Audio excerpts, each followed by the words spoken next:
a couple of minutes late because my streaming software decided to update.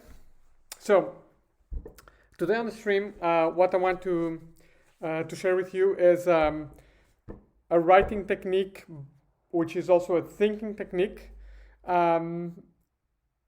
which helps me at least, and hopefully it will help some of you deal with with making sure that we're communicating, we're building and communicating a solid theoretical contribution in our papers. Okay. So just before we start, I just want to say that if you're watching this video on YouTube and you like it, please like it on the YouTube with a thumbs up, and consider subscribing to the channel. I post videos every day except Sunday, all on these useful topics, hopefully on academic writing. So yeah, please like and subscribe. Now, what I want to show you is I want to show you what I do. Okay, so how I did this in a specific paper, and we'll discuss then sort of like a more generic approach. Okay, so this is a paper that I published in 2013 in MIS Quarterly on part of my thesis data. And in this paper, what I'm doing is I'm building a dramaturgical model of the production of performance data. And this is one of the papers that I discussed on the stream last Saturday. So that's in the video on that shows my model to build a theoretical contribution. Okay, so basically what this paper does is it says that we have a functional model of the production of performance data, meaning that data is produced to inform people, to help people make decisions in organizations. And I advance a dramaturgical sort of specification of the production of performance data, where data is used to impress, to do impression management, to present an image of success and achievement to your boss so that you get promoted, okay? Or that you don't get into trouble. Good. So, why can't I, let me play and I'll put the next slide. Okay. So, when I use figures in papers, I go really slowly. And by this, I mean that I use a lot of figures. I try to use the figures to build my models step by step. And this is also useful for reviewers because reviewers can see clearly in the figure what is new and what is different. And so what I want them to do is to be able to, them and the readers to do is to be able to just read the paper through the figures, right? So these are the three figures that I have in the theory section of the paper, and I have three figures again because I want to take my time making my point, okay? So the first figure is basically a specification of the commonly accepted model of impression management that I adapt to the relationship between managers and their leaders. Okay, so you can impress your friends, you can impress a potential romantic partner, you can impress your neighbor. This is between managers and leaders, right? And so it's a useful Goffman model with the words managers and leader attached to it. So the idea is that the way we impress others is that we give expressions by what we say. We give off expressions through our posture and demeanor, and this helps people form impressions of us. Unbeknownst to us, people also have access to independent information about us. They can Google us or look our Facebook profile and so on, and this also helps them form impressions of us. Okay, so basically that's a model. It's a very simple model. Okay, now the first step, and again, we're still in the theory section. The first step that I do is I go to research on the production of performance data in organizations to explore a little bit this part of, where's my mouse? Oh, I have to exit the presentation mode, sorry. This part about providing information, because that's the point. This is a paper about the production of performance data, the production of information. So this is where what I'm focused on. Okay. And so basically, what I say is that current research tells us that this information that is in information systems is not independent of managers' actions, right? So managers can report information themselves, and they also can have employees report information, right? And then this is the information that managers use to form impressions, right? Together, obviously, with expressions given and given off, okay? And basically what I do here is I put this arrow, make this arrow thicker so that it's clear that this is what my paper is about. My paper is about this arrow here, okay? That's where my contribution is. Now, then what I do is I want to set up the literature in a way that, sort of fits this graph. So basically what I do is I look at the literature and say, well, basically what managers are doing when they're trying to impress their leaders is they're trying to suppress performance data that gives negative images, a negative image of their actions and achievements. So, right, this is basically, you before applying for a job, taking out some more embarrassing pictures on Facebook, for example, if you will. That's the idea, okay? So, and this is where I finish the theory section. Obviously, there's text that follows these figures, and at the end of figure 3, what I say is that, okay, this is the current research at the time was about protection.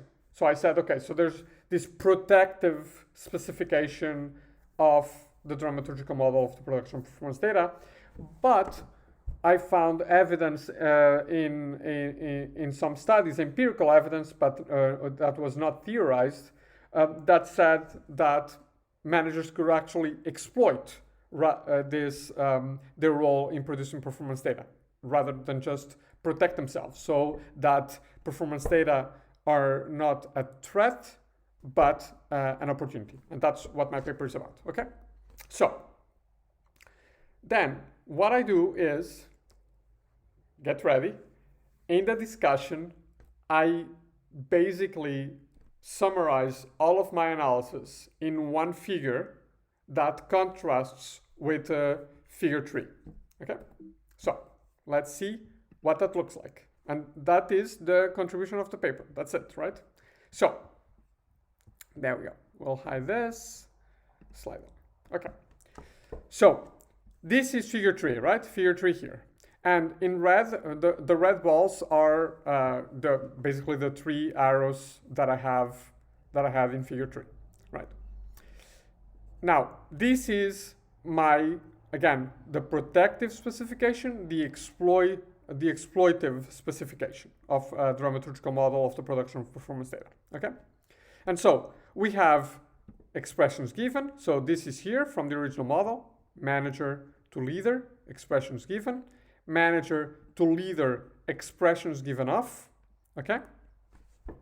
And then, actually, sorry, I'll just add the ball here because this was already there. Then we have the managers producing performance data, and we have, sorry, forgot a few balls there.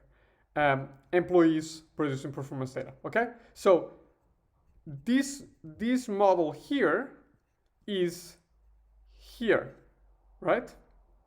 Now, what is the theoretical contribution? First, I add that managers also enforce or try to control the expressions that employees give and give off when there are face-to-face interactions between employees and leaders. Okay.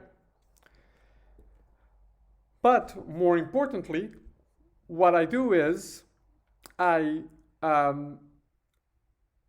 talk about how managers improve. So instead of suppressing performance data, improve performance data and have employees improve performance data.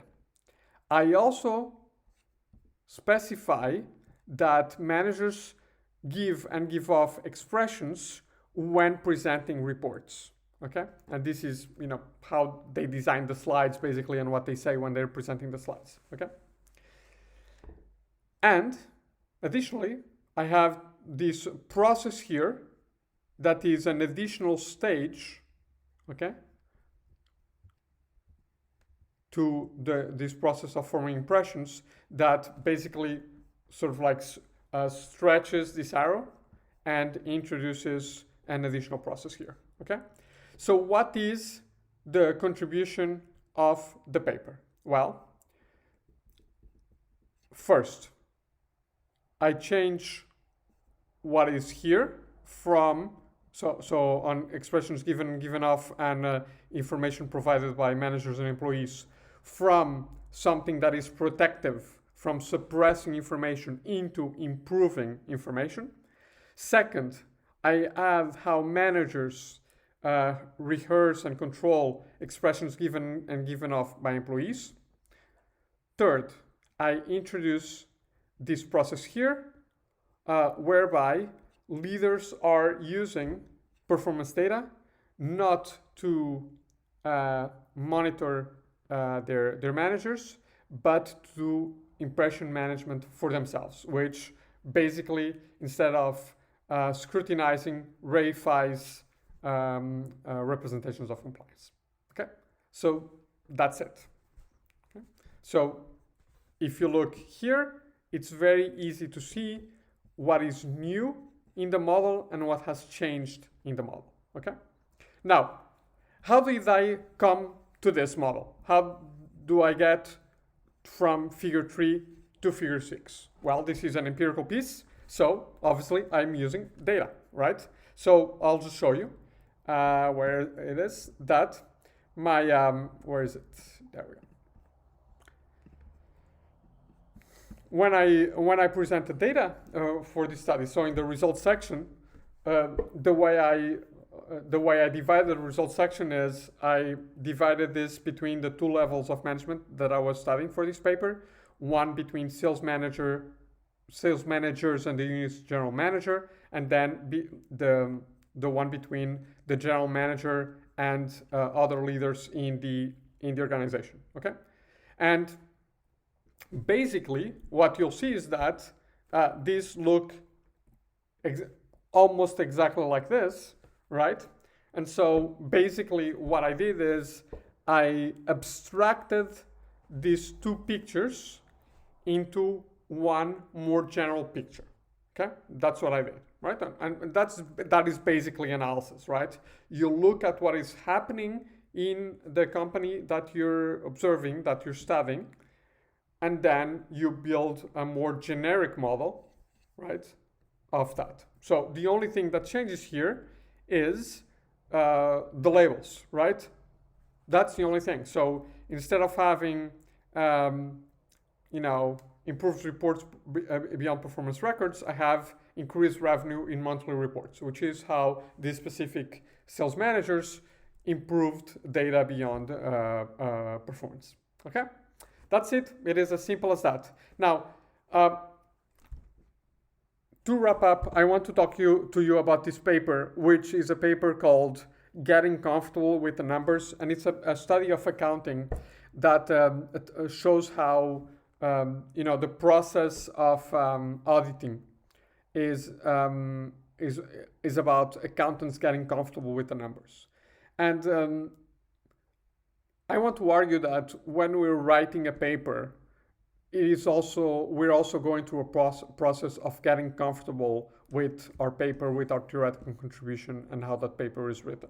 Okay, and so There is a lot of iteration back and forth when designing these figures. It took me a long time, obviously, to come up with these figures. This is not something that a qualitative analysis software pumps out, right? And as you do that, you become to engage more and more with the data until you reach a point where you could do more, you could do better, but you feel comfortable enough with your model to ship it. Okay, there is enough of a difference between these figures to ship the paper to reviewers. Good. So that's it. How I use figures to outline or to build and present a theoretical contribution. I hope this was useful.